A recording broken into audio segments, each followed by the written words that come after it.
of our community at that location. The tulips would then become an annual and early indicator of the arrival of spring in the Rideau Canal.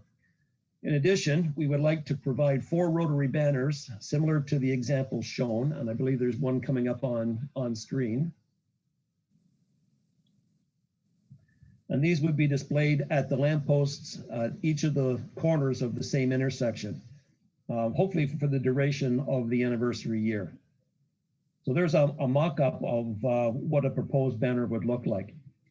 So we thank the town for the wonderful work that has already been completed to bring improvements to the downtown core. And we hope our proposal will be seen as a way to complement that work and to celebrate Rotary and its contribution to the community for the past 100 years. So again, thank you for your time this evening. And if there's any questions, I would be willing to take them at this time. Thanks, Gary. I know this request will go to staff for advice to council on process and something like that, but are there comments from, yes, Councillor Allen. Yes, thanks very much, Gary. I think this is a great idea. You know, Eileen was a long-term dedicated Rotarian, and this would be a nice way to remember her and all of what she did for our community. The banners look very nice too. Are you thinking of putting them just in certain spots down the Beckwith Street, or have you given it any thought to where they go? Well, we thought the 4 corners of that intersection. Oh, that intersection, okay. And I guess unofficially we could declare that sort of the Rotary corner for the year, okay, or something like that. Yeah, nice. Yeah, it's a great idea. Any other comments, questions? Again, I've got 2 sorry, Councillor Dwyer and then Councillor McKenna. Thank you, Madam Chair. Just a quick note to say that I love this idea. I know Rideau Lakes Township did a campaign and continues to do a campaign where they planted daffodils throughout the community to try and become the world capital of daffodil planting. And I know that's not quite what we're doing, but I will say that every time I see the daffodils pop up in the spring, it makes me smile. And it's just one of those little things that a community can do that brings such character and brightness to our community. So I love this idea, and I'm so appreciative that the Rotary Club would take on managing it and making it possible, because I think it's going to make people smile for years to come. Great, thank you. Councillor McKenna. Thank you very much, Gary, for bringing this to our attention, and congratulations on 99 years. I think it's a great idea as well, and I think any group that is turning 100 and has done the kind of work that the Rotarians have done deserves some special recognition. We have a lot of wonderful groups, and I know our downtown could get overwhelmed if we did it every time, but I think turning 100 warrants very special recognition. So I look forward to staff's feedback on this, but congratulations, and it's a wonderful idea. Thank you. Any other questions, comments? Mayor Panko. Yeah, not to repeat what's already been said, but I think we have a debt of gratitude to the Rotary for all they've done over the past 99 years. And I look forward to staff coming back with a recommendation as to how we can make this work. But obviously we're very supportive. We look forward to a big celebration in 2022. And thanks for being here tonight, Gary. Thank you. And Councillor Brennan. Yeah, I think I'll support this.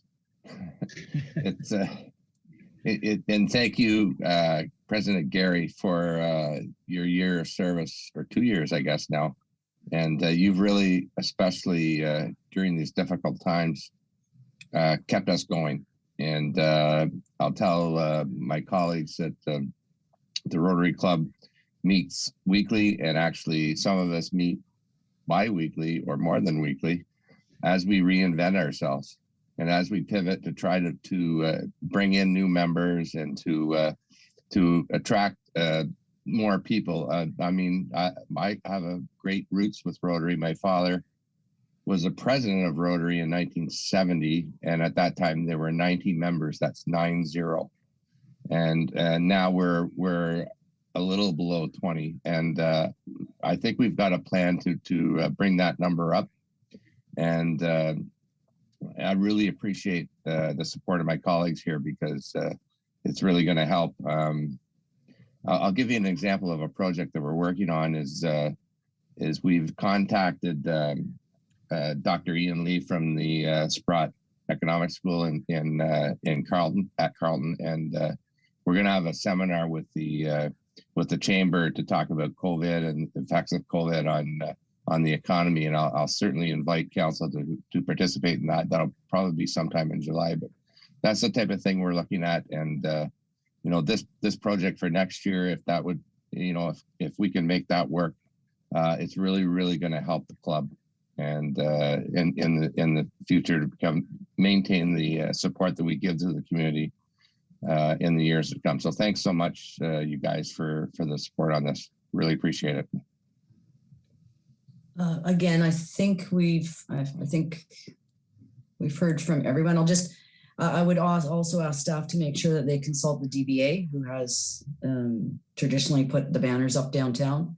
I would look forward to, as Councillor Brennan has mentioned, that perhaps you could think about including the Downtown Business Association along with the Chamber and the Rotary and Council would be one other suggestion. And I know Council's all expressed to you, Gary, the town's deep appreciation for the good work and the generosity of Rotarians for the last 99 years and what you've continued to do here in Smiths Falls. It is very much appreciated. So I'm thank you for appearing here tonight, and staff will gather some information for us and come back when they have that. Thank you very much. Thanks so much, Gary. Can I have a motion to adopt the minutes of May 25th, 2021? Any takers? Councillor Brennan, moved by Councillor Brennan, seconded by Councillor Allen. All in favor? That's carried. CEO Morris, I think there are 2 reports, or maybe more than that, but 2 people with reports tonight. If you could tee that up. Yes, that's correct, Madam Chair. We'll start off with Director Manhire. Thank you, Madam Chair. Just a few quick notes this evening. We did get approval on Friday to put out the inflatable for the swim area that was put out this weekend. Staff made a few adjustments to the apparatus today. We would ask that people follow the rules. It was a very popular asset over the weekend, but we do want to make sure that we maintain social distancing and proper use. So it is all posted, and I would just encourage people to check that posting out, please. Daniel Street, we started the DPAVE project today. Public Works was out there. We have left some pavement for REAL, and I met with the REAL committee out there today. That work will be continuing this weekend, so we're really looking forward to kicking that project off. We did confirm today that we received $10,000 from the SENS Foundation towards summer programming, so we will be meeting with Big Brothers Big Sisters to see how we can deliver that program this summer and the spacing that we can provide for children having that experience this summer. And then just as a confirmation, staff also, we had a tender close for the basketball courts at Lower Reach for the paving portion of that. Staff are reviewing them, and we will have a recommendation coming forward next week. Thank you, Director Manhire. Oh, sorry, other questions? Councillor Brennan. Yeah, I attended the tender opening. Just to confirm, Director Manhire, that's just for the paving. There's other components to those courts that are upcoming as well. If you could, I got a question today about it. That's correct. So, Madam Chair, there are 4 different components to the project, and we have kind of carved those out individually. So this was just for the paving piece because we had to put a tender out because it meets the threshold for a tender. The other pieces we have, we're under the threshold, and therefore we've been able to solicit quotes for those components. So as soon as we can confirm, we will be moving ahead with that project. Thank you, Director Manhar. Any other questions? Seeing none. CEO Morris. Thank you. So I have 3 items to provide a verbal report on this evening. The first one is we've been working with the consultant that we had in place for phase 1 of Beckwith Street. As you know, that project is largely finished. There are a few deficiencies that we're working with the contractor Tomlinson to finish up. One of the most visible ones is the light, the traffic signal post at Chambers Street. You may recall Director Dunlop had updated the committee on a compatibility issue we had with mounting it. We think we've solved that, so we should see the new black posts and the new signal heads in place there shortly. We have a couple of below grade items that we're cleaning up. And the other one that I wanted to mention was the plantings on the vegetative nodes on the street. There has been, as many of you know, some undesirable vegetation growing in those nodes. We had the contractor come in last week, and they removed most of the offending weeds. There's a bit of work to do. It was supposed to have been done today, but certainly it'll be done this week. And the subcontractor that Tomlinson hired to do landscaping will be in next Monday. They're scheduled to be here Monday to finish the plantings. And those nodes will feature perennial flowers. So you can see some activity on that next week, and they need to prepare the beds and to plant them, and then there's a maintenance period on those plants as well. There are a few trees that did not survive that will be replaced as well. So all in all, we're working diligently with the contractor to finish up those few items. Hopefully we'll have that all squared away before we make a consideration to start phase 2. So that's the first item. The second one is committee may recall back earlier this quarter, staff had brought a recommendation to consider installing electric vehicle charging stations at the Market Street lot. Since that time, we engaged with the supplier, and we talked about certain contract terms. As you may recall, it was what we were proposing was a 10-year lease. I'm here to report that we were not able to come to terms on a suitable lease. The one that Ivy, the supplier, had provided, we did not feel was in the best interest of the town. We were not able to come to a resolution, so we've walked away from that opportunity. But I am happy to say we've started the search for a new supplier of electric vehicles charging stations, and we'll have something back to committee probably later this year to move forward with a different supplier.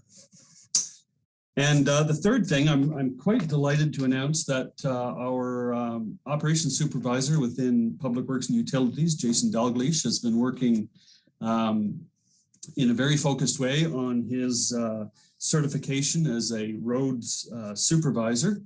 I'm proud to say that Jason has received his intermediate certification. There are 4 levels within that certification process.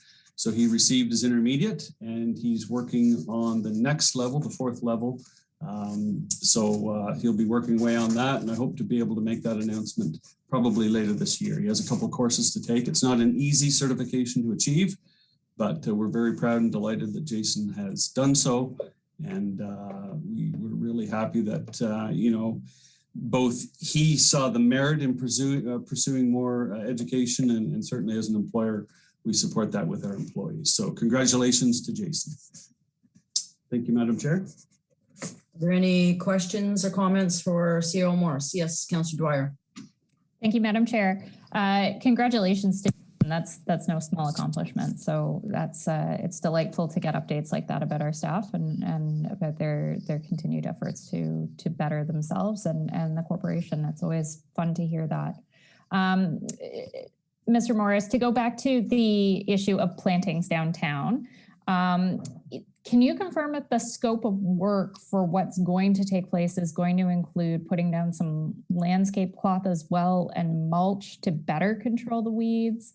I just want to ensure that next year, once we have our perennials in there, that we're not also seeing the weeds reoccur.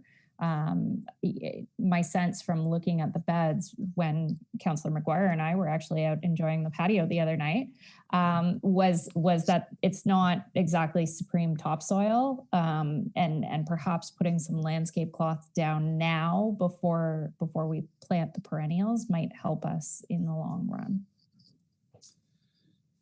Through the chair, I have to say I'm not familiar with the details of the work that they're doing, but I can check on that with our consultant and find out. But I know that I've been told they have a lot of preparatory work, so perhaps a vegetation barrier is part of that. But I can certainly confirm. I'm not familiar with the details of the work. Any other questions, comments for CEO Morris?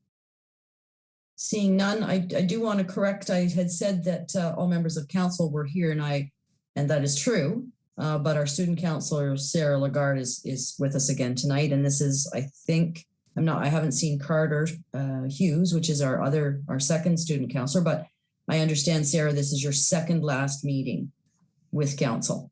So if something occurs to you, please don't hesitate to raise your hand. I have two screens that I'm going back and forth, so I'm not ignoring anyone.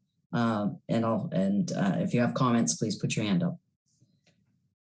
Okay, thank you, CEO Morris. There are no in-camera issues, so we'll move on to priority issues, and of which there are two.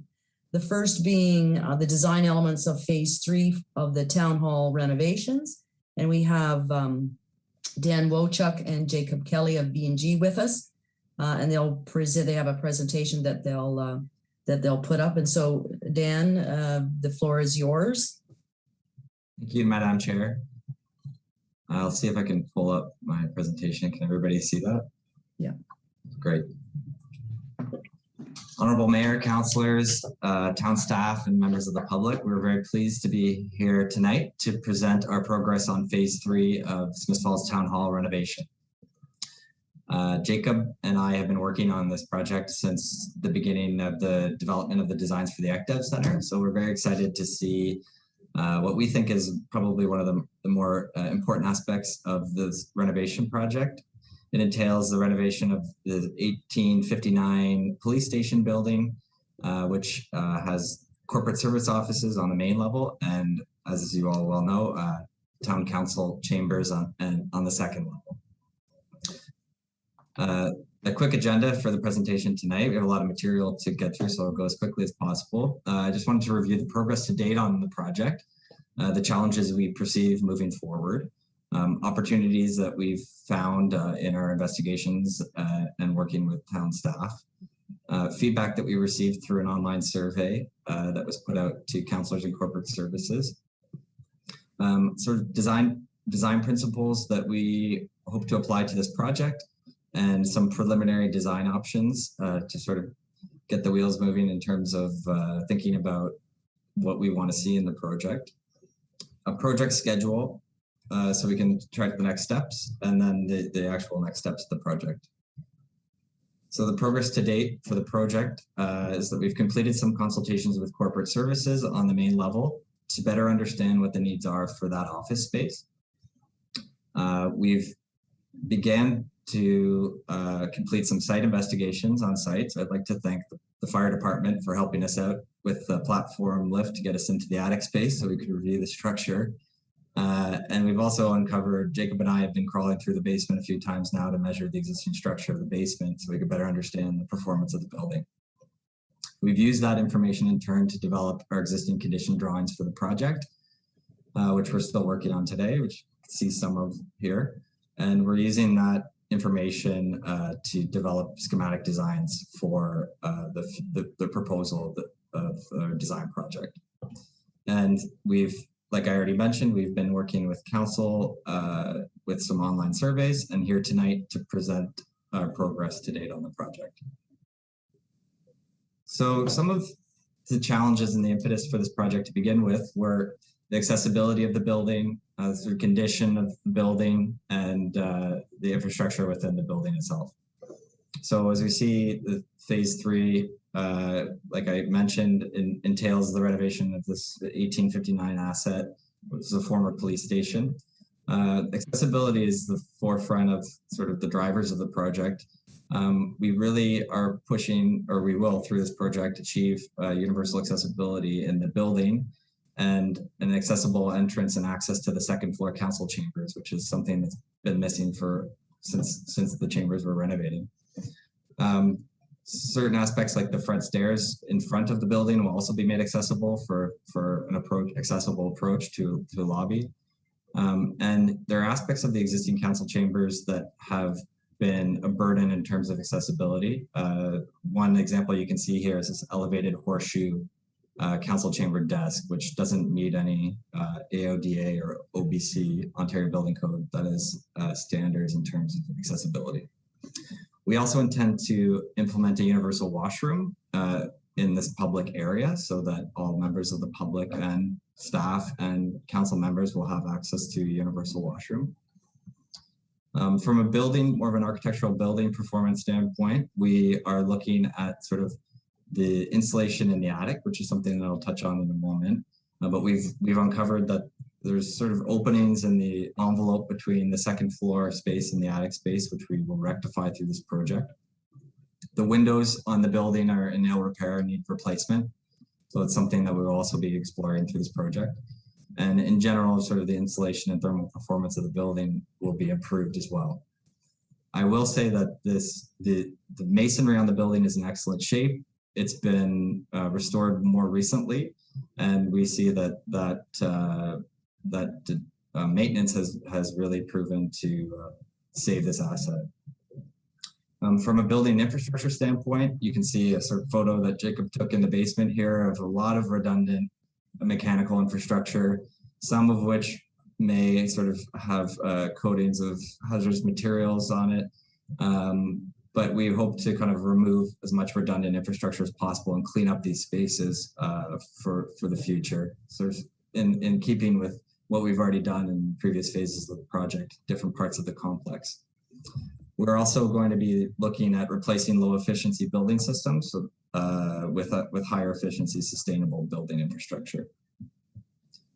Some of the opportunities that we see in the project is that there are a lot of great details, and there's a lot of important work that has been done in the past that we hope to retain and bring forward into this phase of the project. So we hope to save significant existing elements that are in the council chambers, one of which are some of these doors that you'll recognize. This is the door to the in-camera meeting room. So these are hardwood doors and frames that have a tremendous amount of value and sentimental value for and heritage value that we will be removing and reinstating in the project wherever possible. We also learned in our investigation that there's a tremendous amount of ceiling space above the existing architectural ceilings that were put in place during the last renovation. There's about 5 or 6 feet of ceiling space here. You can see we've removed the T-bar ceiling, which revealed a plaster ceiling above and these sort of architectural florets. This is a picture from the attic looking down, but there are existing architectural elements that we've uncovered that we hope that we can restore and bring forward in this phase of the project. We also understand that this is an opportunity to meaningfully integrate the operations of an emergency operations center, the functions into our project, which is something that we'll be doing. And it's also an opportunity to review some of the IT capabilities that are in place today. So we heard loud and clear through our survey with council that it's important that we upgrade the IT capabilities. We've learned all working through the pandemic, like this virtual meeting tonight, how important that is, and that it's going to be a permanent piece of our future. So this is an excellent opportunity to address any deficiencies that are present in that realm. Again, the project will implement universal accessibility throughout the space. We'll be upgrading all of the HVAC systems and in doing so, implementing sustainable building infrastructure wherever possible. So we sent out a short survey to council, and these are some of the feedback that we heard about the project. So from the survey feedback we received, we learned that the renovated council chambers should support an EOC, an Emergency Operations Center, and potentially other public events, have a larger audience space than what is existing. It should be adaptable for different uses. It should be larger than the existing chamber if possible. It should retain some of the original character of the existing space, but be modernized. It could have improved IT infrastructure, and it should be fully accessible. So we also asked, what have we learned through conducting council meetings during the pandemic? And these are some of the responses we've received. We've learned that we can work effectively and transparently in a virtual manner, and that it provides the public with greater access to the workings of council. That IT is crucial for a successful meeting, which we're witnessing this evening, and the chamber should be able to be live streamed. So this is in keeping with that idea of improving the information technology infrastructure for this project. We also asked, what are the most important features in the renovated council chamber? Some of the responses we received were accessibility, not just for the public, but also for future members of council. So that touches on that sort of elevated horseshoe platform that I discussed earlier. And an orientation of the space where no one's back is to the door, an unobstructed view of the gallery and the podium. So these are important ideas about accessibility and inclusion that we've taken note of and we hope to implement into our project. So with that feedback, we've been working on a few design options for the main level, the plan of the corporate services, and the second level council chambers and ancillary spaces. Some of the principles that we would like to bring forward in our project revolve around these key ideas of accessibility and inclusivity, flexibility of the space, and implementing local heritage into the project. So first off, we want to make sure that all of the space and the path of travel is totally accessible for all visitors, staff, and council. Talk about also avoiding imposing or intimidating layouts, such as an elevated platform. And we also want to be able to convert the space. So this sort of touches on the flexibility. So these are some of the examples of our previous chamber projects. Some of them are council chambers, county council chambers. This is the trustee chambers for the Hamilton Wentworth District School Board. And this is an example of a council chamber or a chamber that can be totally converted. So this furniture, although it looks as if it's been built in place, it's all on casters and wheels and can be slid aside so that this grand space can have multi-functions and not only be used for council or committee meetings. This is an important idea that I think we've heard through our survey results and through our consultations with staff that we would like to see carried up forward through this project. We also uncovered some interesting artifacts while digging around in the basement. And we hope, like I mentioned, we hope to sort of bring some of the important features that are present in the current council chambers forward and give them new life in the new council chamber. Oftentimes, we also talk about an idea of employing vernacular or local materials in order to strengthen the story of the design of the project. This is another recent project which has a more of a traditional sort of design of the Horseshoe Council chamber desk. This is for Brantford City Hall, which is now under construction. So this brings us to the design options that we've brought forward and we've presented to council through a presentation. What you'll see is that we are implementing an elevator, which you can see is this graphic representation of sort of an elevator box with an X through it, an accessible lobby space. And then what's consistent is the sort of layout of the corporate services space. So we've addressed the needs for staffing, for administrative staff, office supplies, and we've also addressed the need for future growth through this layout.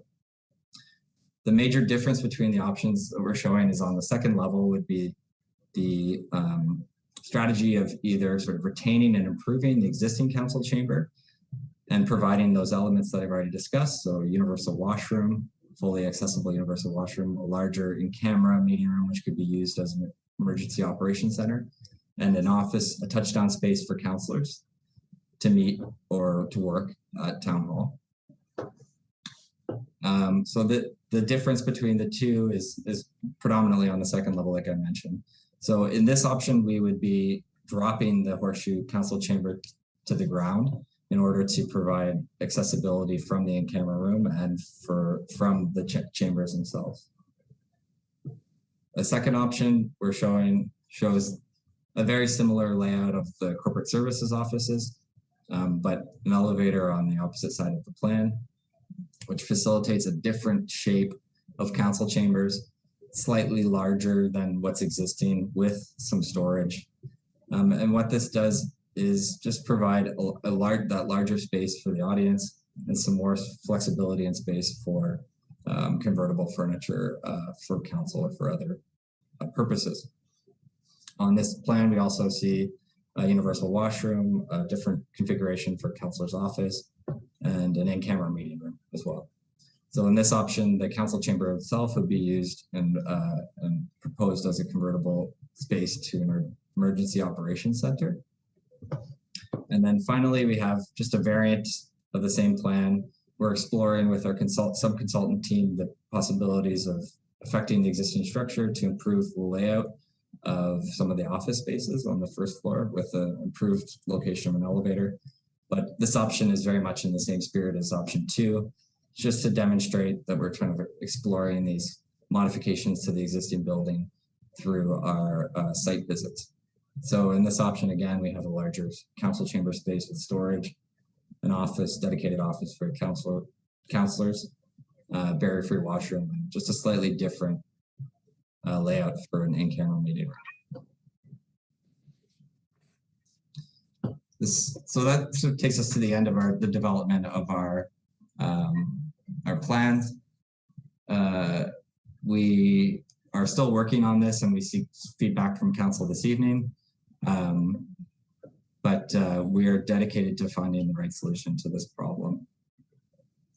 So on our schedule right now, we have sort of a very detailed schedule for our touch points with the different stakeholders for the project. So some of these pieces that we've already finished, we are meeting with council this evening.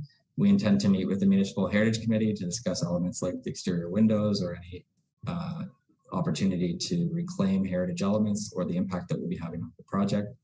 We will review our layout with the Accessibility Committee in order to ensure that it meets all of the standards for the town.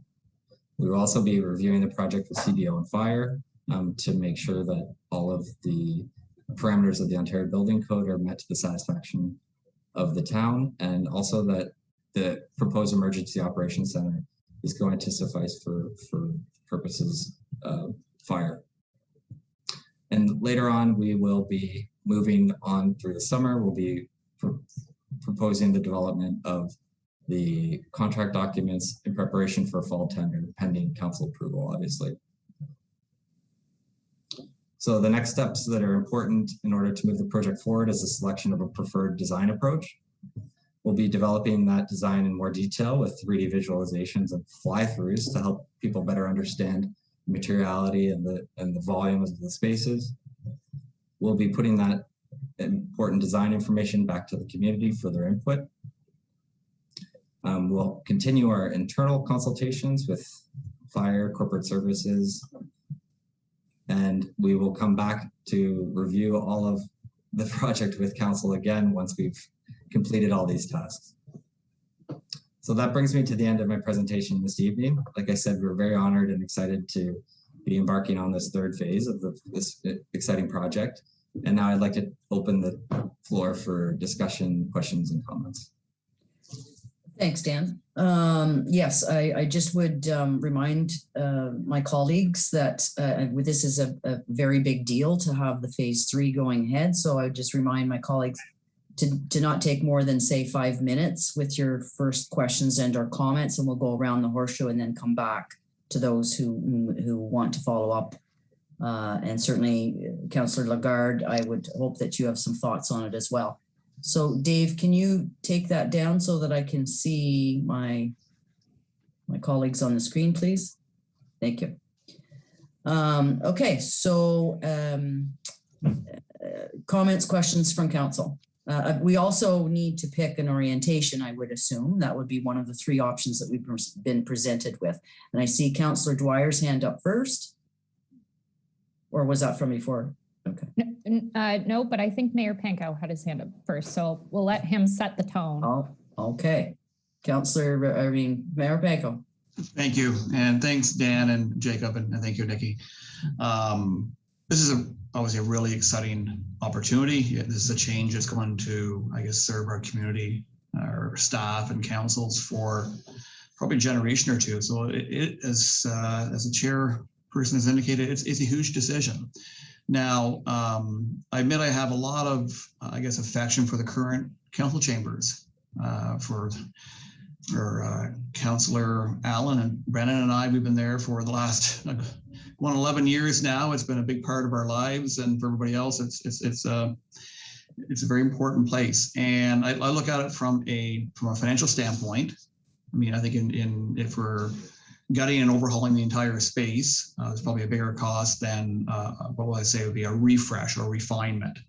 And so that would be my first line of thought would be, I think I probably prefer the existing space rather than necessarily expanding it. Also, I recognize the merits of lowering the council horseshoe to floor level.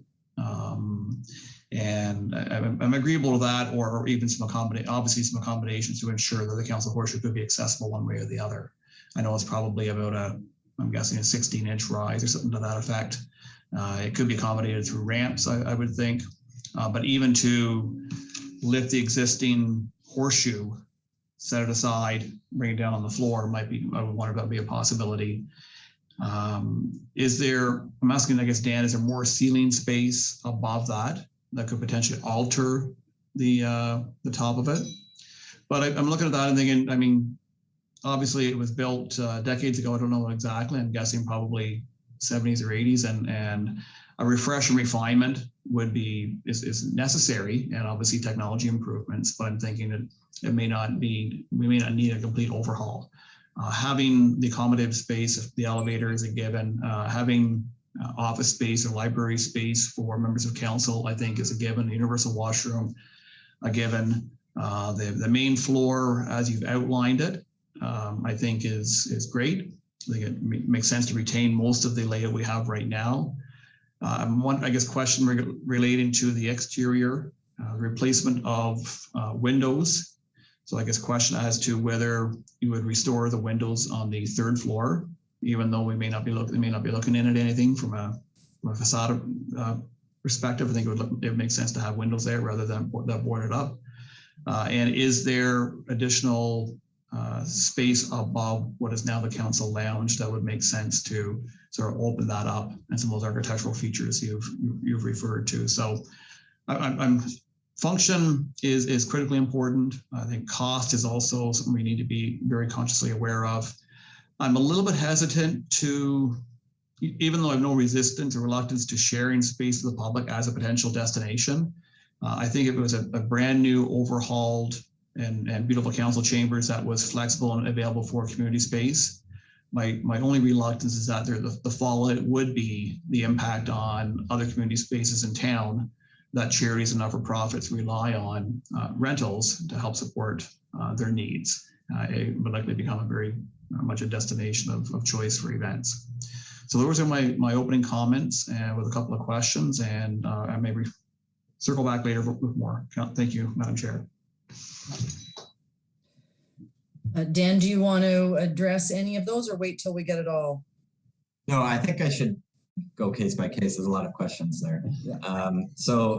Thank you, Mayor, for the questions. I think there's one piece that may be important to understand also is that the second floor of that building was originally designed as one open space. So all of the partitions that we see today were added at some point. So in terms of the flexibility of changing it, there would be cost benefit like you're mentioning, but even above the council chamber ceiling, that nice wood tile ceiling, is another void space with a bunch of mechanical ductwork and insulation in it. So there is an opportunity to restore what was there, in 1859, and it would mean that a sort of grander, taller space.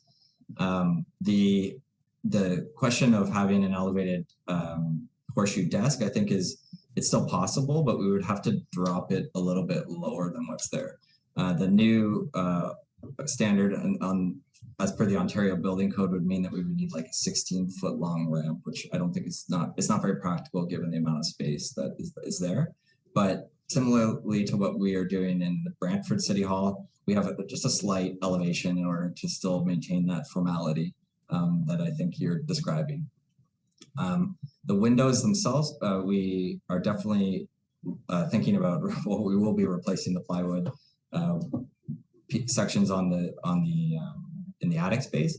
Through our investigations of the heritage photos, we are trying to determine whether that was originally like a wood louvered vent, like an architectural wood louvered vent, or a window itself, because we can understand that there's some air circulation happening through the attic space. So we will be maintaining or improving the aesthetic of the windows that are there, and also restoring some other architectural features on the exterior of the building.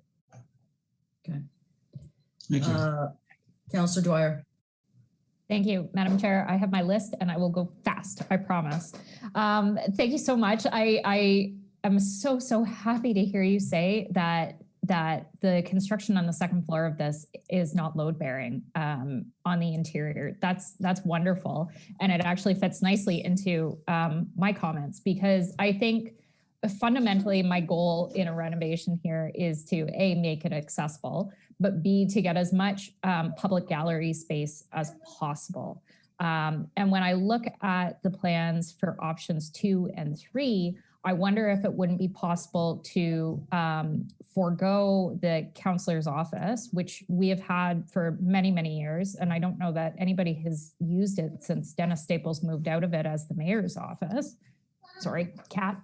But I think if we forego the council office and turn that space in the southwestern quadrant of the building into the closed session room and extend the length of the gallery, it will give us a great deal more gallery space, which would be helpful. Because I think that fundamentally is paramount to what I want to see accomplished here. I do think it's important to keep the horseshoe raised to some degree. And I think a lot of that has to do with the ability to maintain visibility to and from the gallery floor, particularly if we're working with the horseshoe. Too often, in a council chamber, if it's all flat, you really lose the ability to maintain direct eye contact with members of the gallery that you're speaking to. The only other thought I have on the horseshoe is that perhaps in order to limit the potential of any one counselor or staff member to have their back to the door, if we perhaps modified it to work with a more shallow arch. I really do like the idea of the horseshoe shape and the raised nature that we're working with now. But I think there's ways that we could modify that to work better. My only other suggestion is that, and again, this is maybe just a moral principle of working for this design, but like Mayor Pankow, I don't see this as a space that's marketable for events and truly flexible. I think the council chambers that I've seen where furniture is movable, forgive me, but they look a little cheap.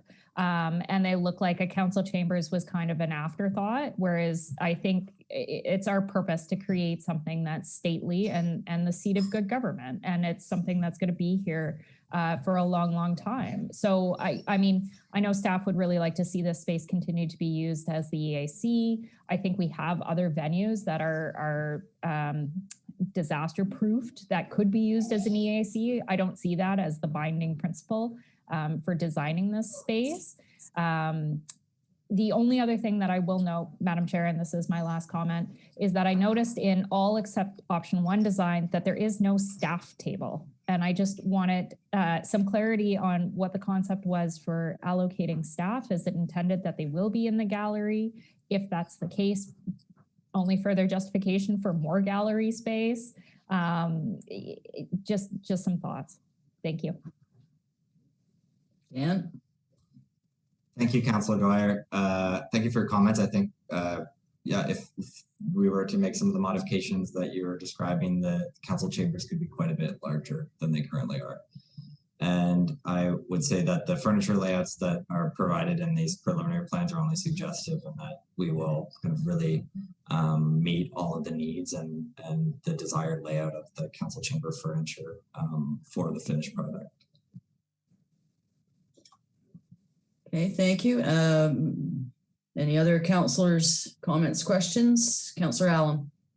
Yeah, no, thank you very much. When I was looking at this, and I spent a lot of time thinking about it, of the options, option 2 suits me the most, and I'll explain why.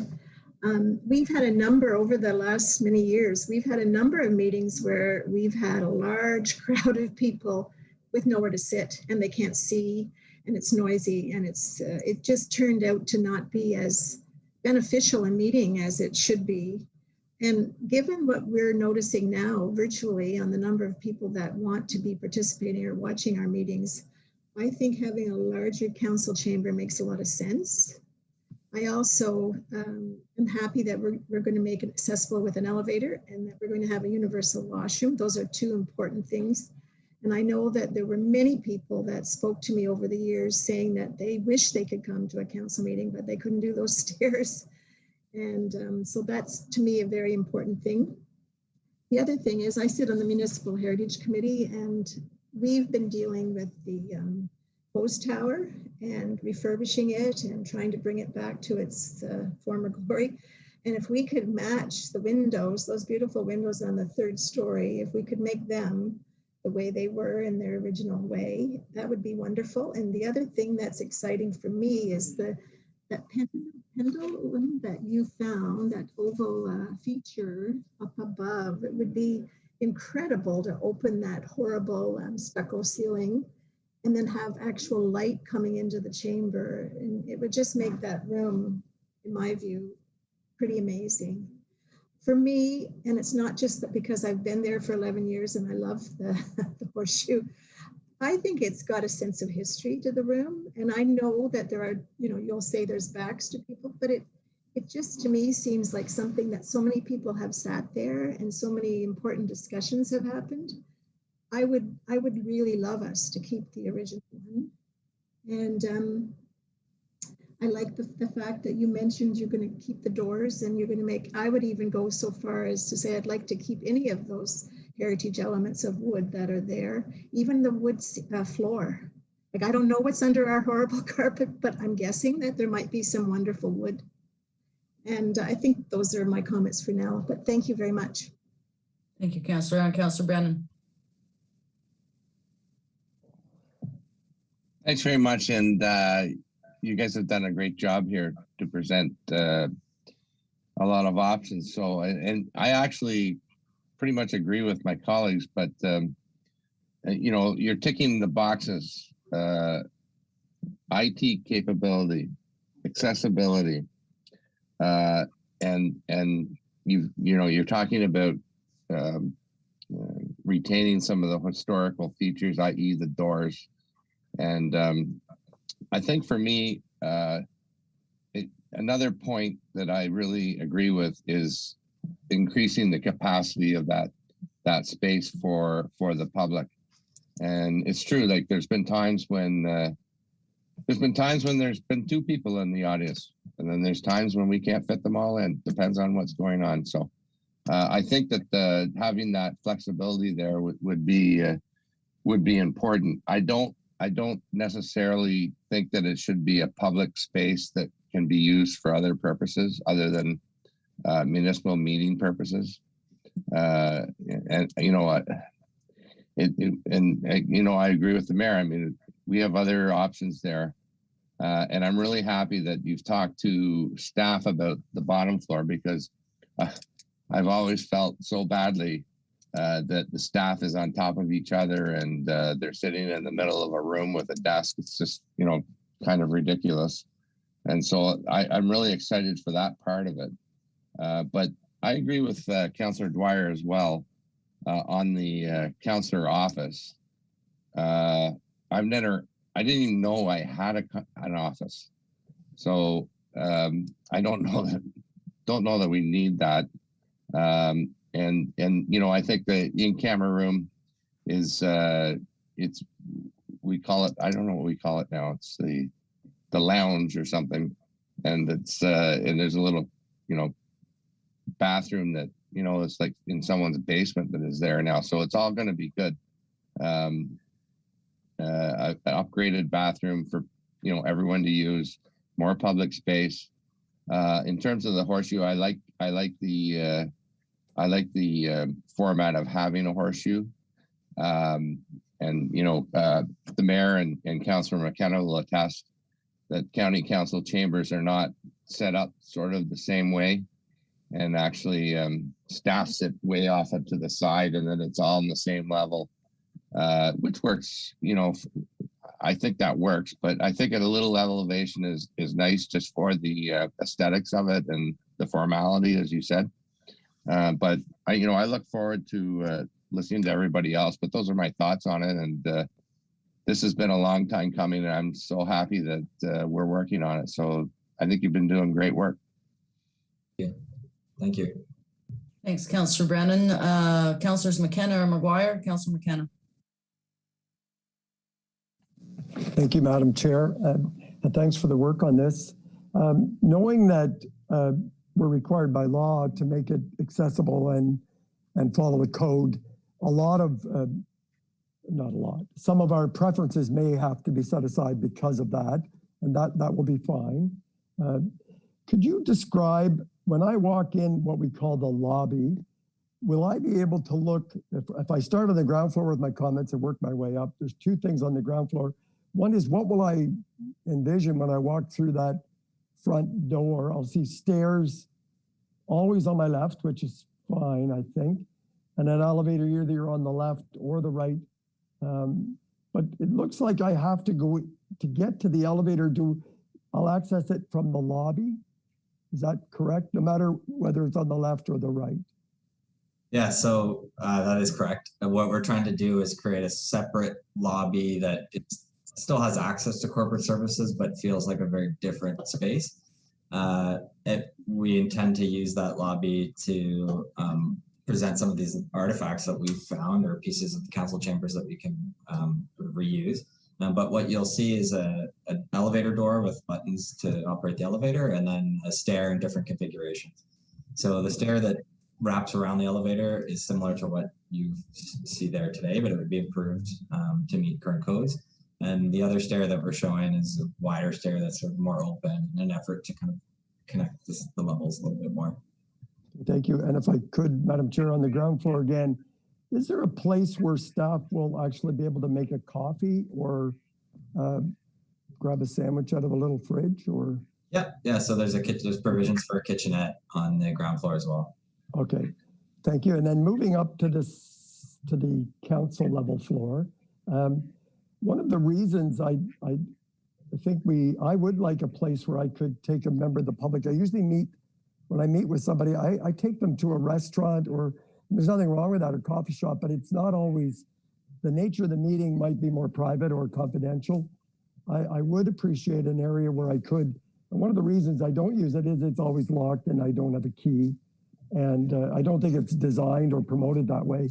So I would appreciate some place where I could meet with members of the public to have discreet or just having any conversations or feedback with them. And again, are we literally talking about a horseshoe, or is the 3 square, does it have to be rounded like our current one, or would my colleagues accept a 3-sided table for council and we could call it a squared off horseshoe?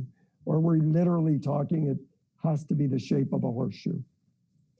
So I prefer the squared off, but I could give on that. I would also add to that there's a lot of permutations of how to achieve that, you know, whether it's square or sort of angled or rounded, or we reuse the existing table. Those are all things that are very possible. And just to address some of your questions about the appearance of some of the spaces as well, happy to answer any questions, but at our next the next iteration of design, we really hope to give you a fly through so the council can really understand, you know, the look and feel and the textures and the materials of the space. So something that we're looking forward to getting done. And my last comment, which is, if I may, it's where I started it. If it were required to make it accessible. So when I look around a horseshoe, whether it's a horseshoe or square, the amount of space behind those chairs against a wall has to be a place where a full size chair or a device that a person's using will have to get in around there. So that will probably drive more of the shape and the space requirements, as it should. So I thank you for that, and look forward to seeing the next iteration. Thank you. Councillor McGuire.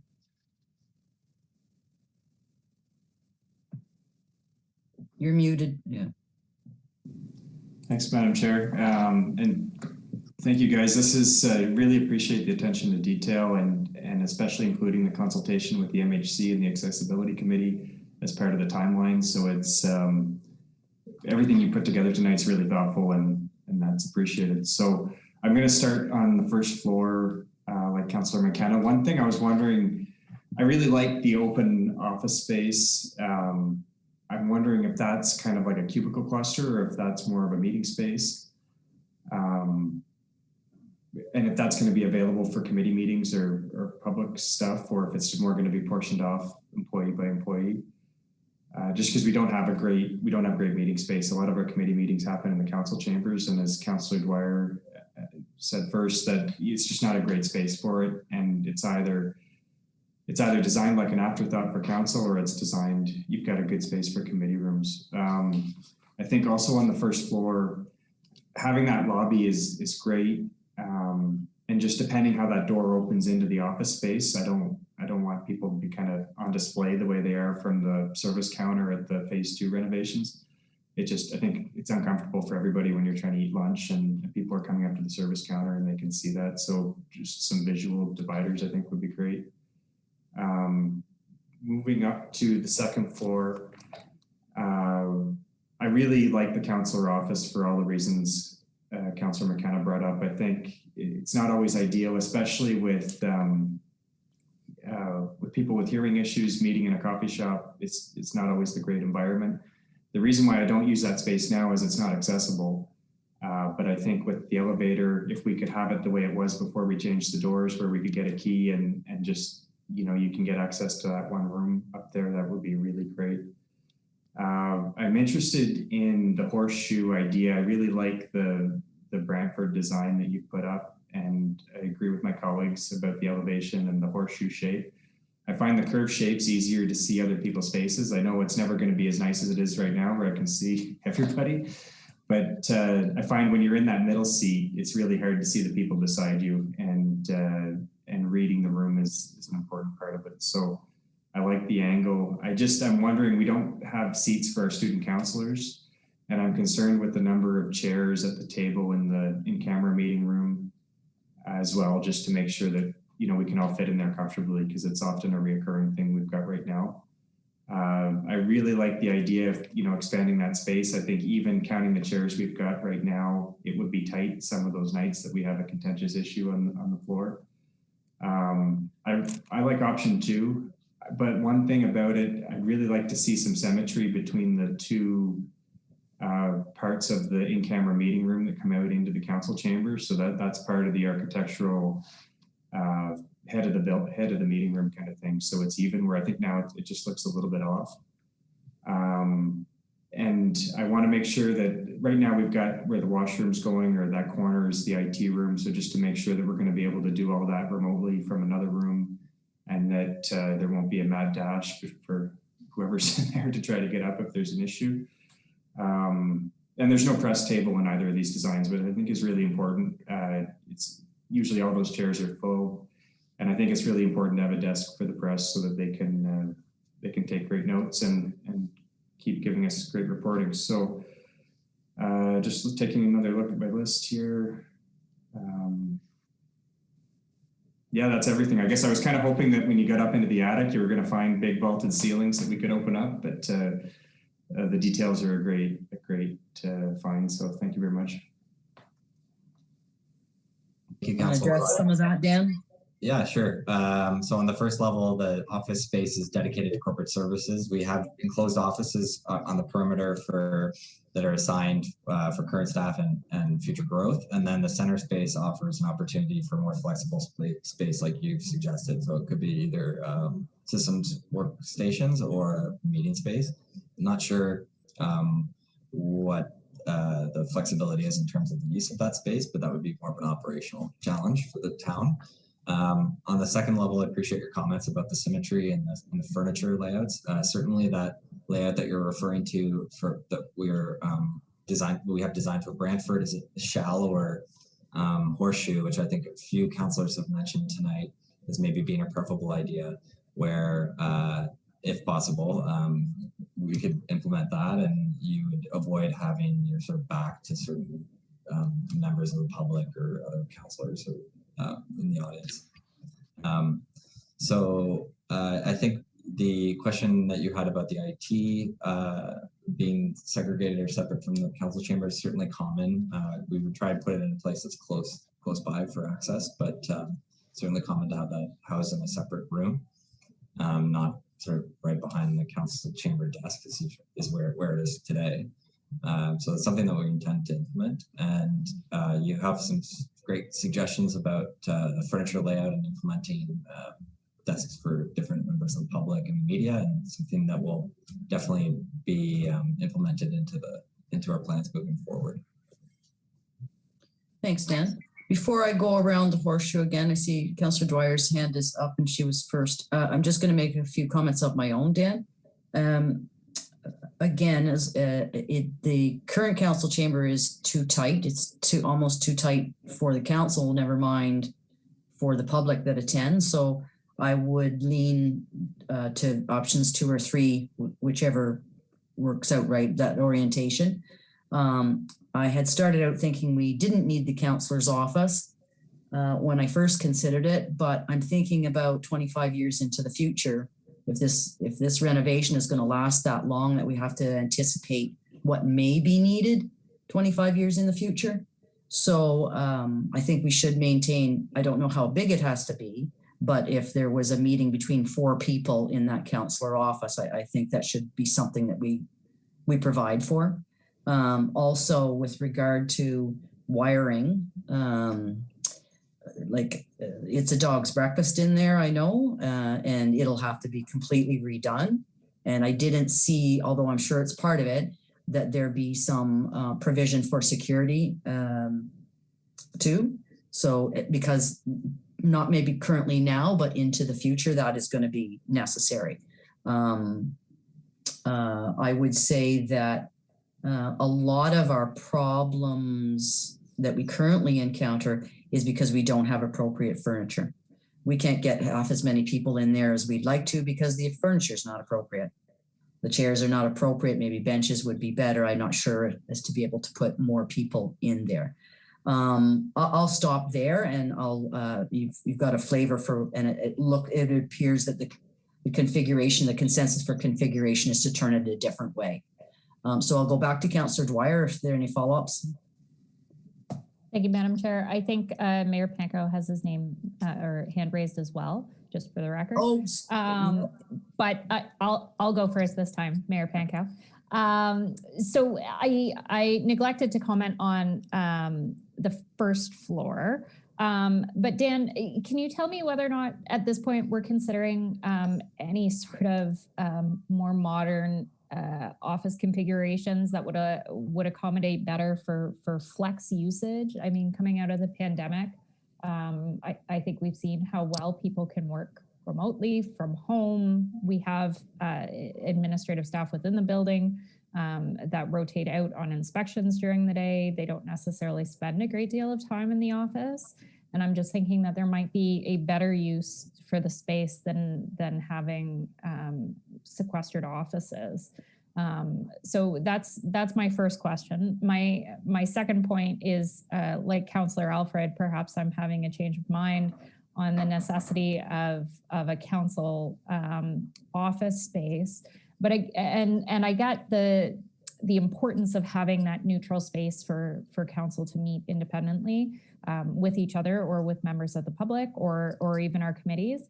But perhaps that's where our council lounge could be flexible in a way to serve both those purposes and be bookable exclusively by council. I know that staff gets a lot of use out of the council lounge currently, but considering the volume of meeting space that we've been developing elsewhere within the complex, including on the ground floor of this building, perhaps there's opportunity for that to become a designated space for council and committee functions. Mayor Panko, I apologize. Your hand is up on a white background and I can see Councillor Dwyer's very clearly and your hand not so well. So please go ahead. No worries, that's fine. Two things, I guess. One, space for members of council, I think it's important that they have a dedicated space. And I had used that office space next to the council chambers at one point in time before the Welcome Center here was finished, where I am right now. I believe it is used for storage right now, so not really available for members of council right now. But again, thinking to future councils, I think it's important that there be that dedicated space, whether it's to go in and prepare for a meeting, whether it's to hold meetings with residents or developers, whatever it may be. I think it's just important to have that. Dan, just looking back at option one, and I guess it's my affection for some of the architectural, historical, aesthetic features of the existing council chambers.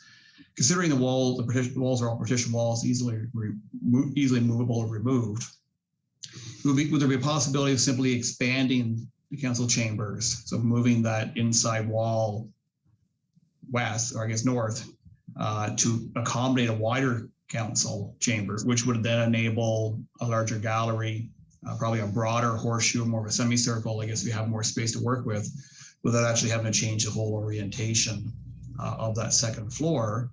And again, part of it is just, I guess it's looking at the possibility of maybe some dollar savings, but also retaining some of that, the wood panel walls and some of those features that are important to me. And the council's decision may be different than that. And we want a complete refresh, but just I'm thinking the historical elements, and somebody made the reference, it was Councillor Allen, just the decisions that have been made within those four walls and paying respect to the councils that came before us. Yes, that's certainly a possibility. There is a bump out on the front of the building, as you're probably familiar with, that sort of dictated the layout of the second floor, I think, at one point. But we could expand the council chambers by moving that one wall over, like you're mentioning. At that stage, I don't know that there would be a tremendous cost benefit to doing so, unless we were to retain a lot of the features that are in the chamber. Our move to kind of change the orientation was to create a little bit more depth and sort of more formal. It's a similar layout where the councilors and mayor on one side and the audience is on the other side, but it's just it offers a little bit more relief than the second option. But all that being said, I think we could achieve, what you're describing very easily. Yeah, we've given you some challenges. Yeah. Any other further comments from any members of council? Councillor McKenna. Just Dan wouldn't be familiar with our, we have a regular trivia, Smith Falls trivia around the table every once in a while. And I do note that beautiful picture of the man in the car driving down Beckwith Street. And Jay Brennan will know this, but that was the first president 100 years ago of Rotary driving that car. So I just wanted to let everyone know. I think his name was Murphy. W.S. Murphy, if I'm not mistaken. I'm just going to go to the future of our town and ask for Councillor Lagarde's thoughts on orientation, or if you have any thoughts as to what you'd like to see in this council chamber, Sarah. Thank you. Unfortunately, I can't be of very much help on this. I've never been to town hall or like inside a town hall, so the pandemic. These designs are the only thing I've like known of town hall. I do like, Sarah, what if you when you get to town hall, is there something that would be important to you to have there? I think looking at the options, I really liked the options with the biggest council chambers in order to have the maximum people or possibilities. Sorry, I took notes. Yeah,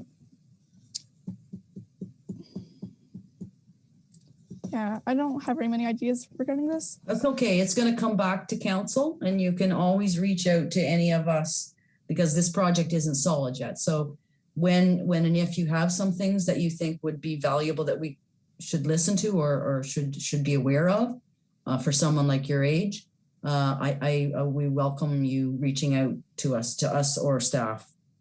And perhaps even when we're doing public consultations, they will consider maybe reaching out to the youth of the future of our town. So thanks, Sarah. There's just one other, sorry, Councillor Brennan, go ahead. Yeah, I think that maybe Student Councillor Lagarde at some point, maybe after her term, which is next meeting, and maybe when things are loosened up, can have a socially distanced tour of the town hall, and I'm sure the mayor would be happy to do that. And I would like to hear from her afterwards, but I think that this is, I mean, I'm just excited to get this done, and a lot of this is subjective. And I mean, I appreciate the comments about the councillor lounge, the orientation of the horseshoe, and but we need an accessible council chambers, and you know, I think we can preserve the history of the chambers, and it'll be a win-win. And I appreciate the mayor's comments about cost. So I would be interested to know what all these different options cost and what the implications are. But I think it's all good, and it was a good discussion. So I appreciate participating in it. Thank you, Councillor McGuire. Yep. Your hand's up. Thanks, Madam Chair. I really like that idea of maybe combining the councillor office with the in-camera meeting room. One thing I think we really need to consider when designing that part of the space is that we've got a great meeting room in the visitor center, but when you get larger groups, and a lot of our committees it's easy to get over 10 people if you have a delegation or a presentation happening. We don't have a great space we don't have any space for that that's accessible. The next step is the arena, and that it's usually much too big for what we need. So if combining those two spaces or the functionality, those two functionalities into one space is able to improve that, that's great. And that, sorry, I can't think of what my other thing was. So, any other comments? And then we can come back to Councillor McGuire if you, I'm just going between okay, so it looks like we've captured everything. I'd just like to add one thing to think about. And this is a perfect example during this 16 months of the pandemic when we've only been able to meet via Zoom. The future is going to be more involvement in a digital world. So I'm not as concerned with adding more space, more gallery space. I think we need a better use of the space, that whatever it is. But I'm not too concerned, because I think ultimately, as we move forward in the next generations, there may be less in-your-face public people there, and they will voice their opinions and so on digitally. So that's just another consideration for what the future might bring. So if there are no other questions or comments with regard to this, Dan, you and Jacob got a pile of information from us this evening, some insights into our world and working in those spaces. And I hope that, I know that you've listened to all of it. There was consensus on several issues, and I think that you got that, that option 2 or 3 in that orientation was the consensus, but I think all of us are open to something else.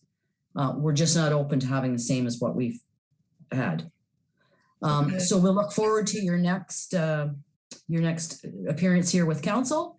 And thanks very much for the work you've done so far. We are very excited, all of us, to see something that's more conducive to both the public and council operating efficiently and effectively and comfortably. So thanks very much for coming, and thank you as well, Jacob. Thank you for the opportunity to present this evening, and we can see how important this project is to all the councillors and members of the public, I'm sure, as well. Yes. And I'd like to thank Sarah for her comments as well. I think that, you know, the community is going to be growing into the future, so it's something to consider. And we look forward to presenting at council. So thank you for your time, everybody. Thanks so much. Take care.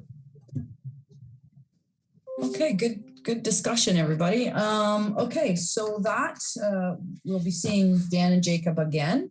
That brings us to the second of our priority items tonight, and that is with Treasurer Koziel regarding the vacancy tax rebate program. Is Treasurer Koziel with us? I am. Thank you, Madam There you Chair. are. There you are. So I'm here this evening seeking council's direction on the potential elimination of our vacancy tax rebate program. As council may recall, in 2016, the province introduced amendments, one being that the program was no longer mandatory. It also allowed municipalities to tailor the vacant rebate to reflect the community's needs and circumstances. While numerous municipalities either eliminated or phased out the program, the town of Smiths Falls opted to continue with the program, but with several stipulations in place. The most significant of those amendments was a rebate could only be issued for a maximum of 3 years for commercial properties and 5 years for industrial properties. So a change to the Municipal Act last fall now allows municipalities to implement further changes if they wish via bylaw only. Previously, those required regulatory approval by the province. So as was indicated in my report, there have been a declining number of applications and rebates since the revised program in 2018. For example, in 2018, there were 21 applications processed, rebates of about 56,000, whereas in 2021, there were only 3 applications based, which were partial. That's why they were so low, the total rebates only being approximately 2,000. Therefore, it is staff's recommendation that this vacancy tax rebate be discontinued in 2022, which will be for the 2021 taxation year. So with that, I'll pause, and do you have any questions? Any comments or questions for Treasurer Koziel?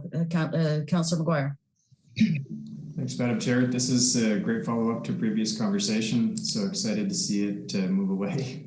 I was wondering, for the Housing Task Force, has there been any consideration, or if it's even a possibility in Ontario, of a vacancy tax where you pay a premium if you're going to have that space, especially residential space, left open when housing's so tight? Was that directed at me, Councillor McGuire? I mean, yeah, if it's not allowed, then you could shut that down right there. No. Maybe somebody from the Housing Task Force could. CAO Morris has some thoughts, I think. Yeah, thank you, Madam Chair. So, so the concept of taxing vacant properties is kind of the polar opposite of what we're contemplating wrapping up here this evening. So it's been done in larger cities. Vancouver's probably the most prominent example, and they had a real deep-rooted problem in Vancouver that was consuming capacity and driving prices up. City of Ottawa is now considering it. I think it went to committee last week and council later on. So it's something that's gaining momentum. It's primarily in large urban areas where it's being done. But you know, it's something that I think the Housing Task Force could have a look at to see if it would apply in Smiths Falls and if it would achieve the policy objectives that we're trying to achieve. But just to be clear, the vacancy tax is for residential properties, and of course, this program that we have now is for commercial and industrial properties. So staff, the short answer, staff have not considered a tax. We think the recommendation that Janet's brought forward tonight is a good first step that might lead to a tax someday, but that's a big policy decision. Any other questions, comments for Treasurer Quazile? Yes, Councillor McKenna. Thank you, Madam Chair. Two questions. One is, did the mayor's task force on the, coming out of the economic, from the pandemic, did they comment at all on this? And I just wondered. And the second one is, I still haven't seen a rationale as to why we're getting rid of it. It seems low cost, very little bureaucracy. It's one application form. There's a cap on it. It's not costing a lot of money. I don't know. I'm not saying it's that we shouldn't. I just don't know. I just don't understand the rationale as to why are we getting rid of it? So those are my two questions.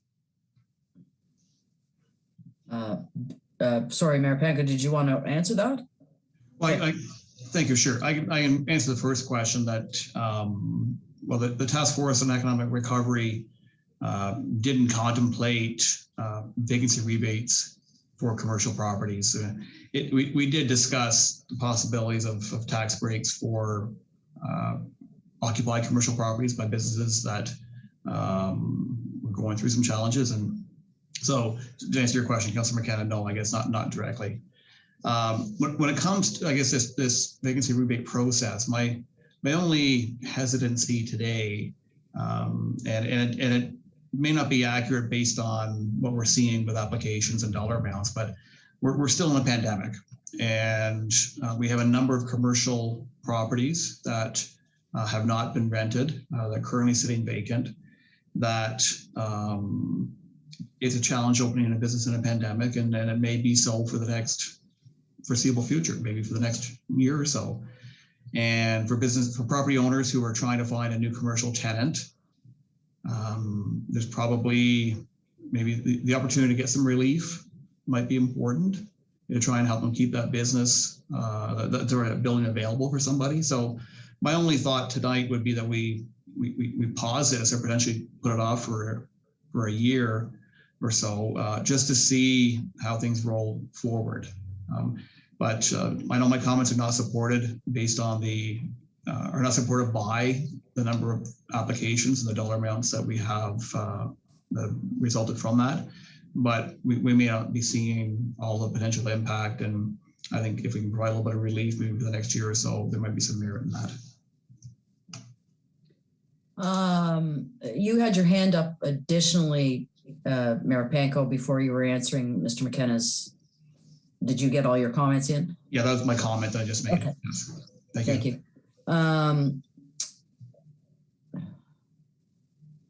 Did I see another hand up, or I see Councillor Brennan's hand that's all I see is Councillor Brown's hand. Yes. I'm sorry, I'm trying to use that put the hand up feature, but anyway. Go ahead. I got it. Yeah. I tend to agree with the mayor on this. I mean, it's not, I would call it a placeholder. I'm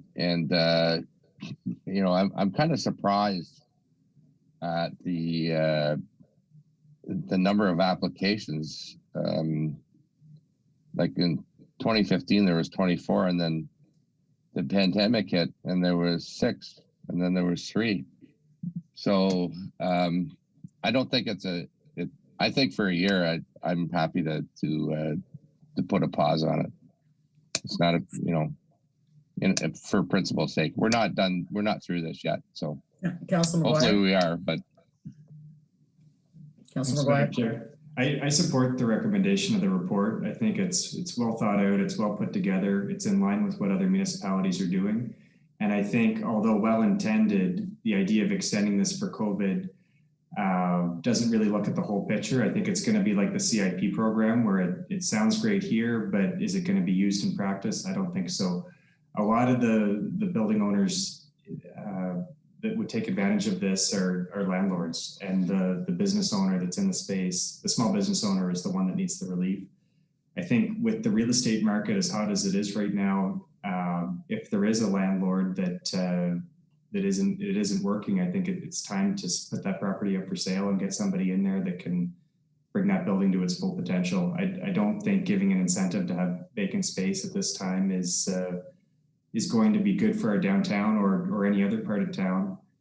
And it's one of those things where it's I think I've seen more businesses open in the last year during COVID. Like, I'm amazed. Like, you look at Russell Street, you look at Main Street, you look at Beckwith Street.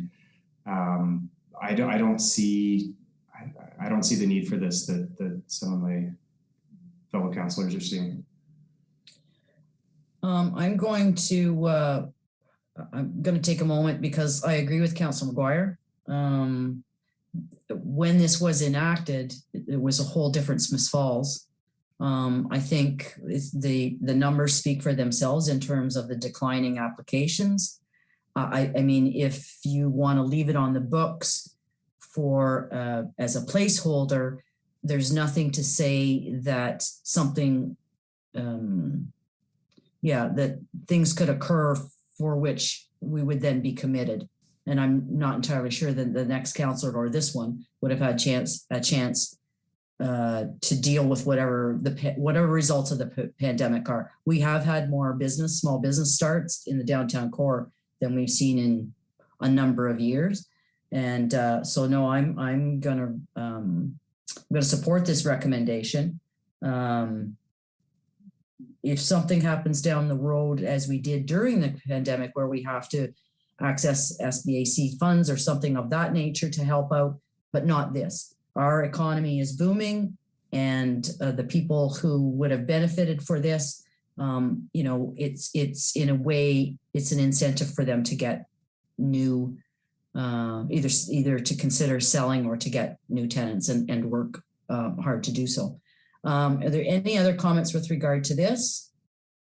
Councillor Allen or Councillor Dwyer? No, and Councillor McKenna. Thank you, Madam Chair. I think Councillor McGuire helped answer my question. He provided me a pretty sound rationale as to why this is coming forward now, and I appreciate that clarification. Thank you. So okay. I'll support the staff recommendation. Okay, so just to be really clear, and Councillor Allen's on another page. So can we just take a straw vote and make sure that this is going to either move forward or die here? This would be to support staff's recommendation. You can raise your hand if you're willing to do so. That's enough. Okay, so this will go forward. Okay. Great discussions tonight. I can hear a motion to adjourn this meeting by Councillor Dwyer, seconded by Councillor Brennan, because we are so far ahead of schedule. He's going to watch both games, I guess, tonight. So thanks, everyone, and we'll see you next week.